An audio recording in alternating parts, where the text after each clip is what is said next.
Nobel পুরস্কারের মর্যাদাপূর্ণ তালিকায় প্রতি বছরই থাকে নানা চমক। তবে এবারের শান্তিতে নোবেল পুরস্কারকে ঘিরে ছিল বিশেষ আগ্রহ।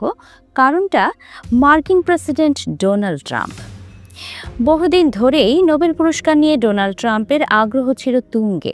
একাধিকবার প্রকাশ্যে দাবি করেছেন শান্তিতে নোবেলের আসল দাবিদার তিনি নিজেই। ট্রাম্পের ভাষায়, আমি ক্ষমতায় আসার পর অন্তত 7টা যুদ্ধ বন্ধ করেছি।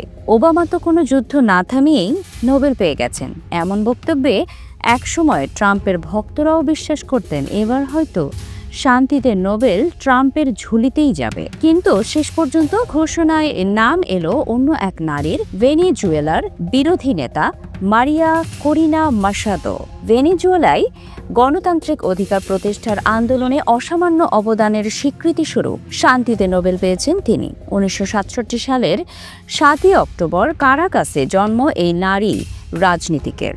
বয়স 58, আর এখন তিনি শান্তিতে নোবেল বিজয়ী। তবে ঘোষণার পর থেকেই সোশ্যাল মিডিয়ায় চলছে হাস্যরস আর রসিকতা। অনেকে মজা করে লিখেছেন শান্তিতে নোবেল পাওয়ার কথা ছিল ট্রাম্পের, কিন্তু নোবেল কমিটি হয়তো ভুল করে অন্যকে দিয়ে ফেলেছেন। এদিকে ট্রাম্পকে নোবেল না দেওয়ার পর তিনি ক্ষিপ্ত হতে পারেন এমন আশঙ্কাও প্রকাশ করেছেন নরওয়ের কিছু রাজনীতিবিদ। তবে নোবেল কমিটি জানায় পুরস্কার প্রদানের সিদ্ধান্ত সম্পূর্ণ স্বাধীনভাবে নেওয়া হয় এবং সব বিশ্লেষণ শেষে মাসাদোই যোগ্য বলে বিবেচিত হয়েছেন।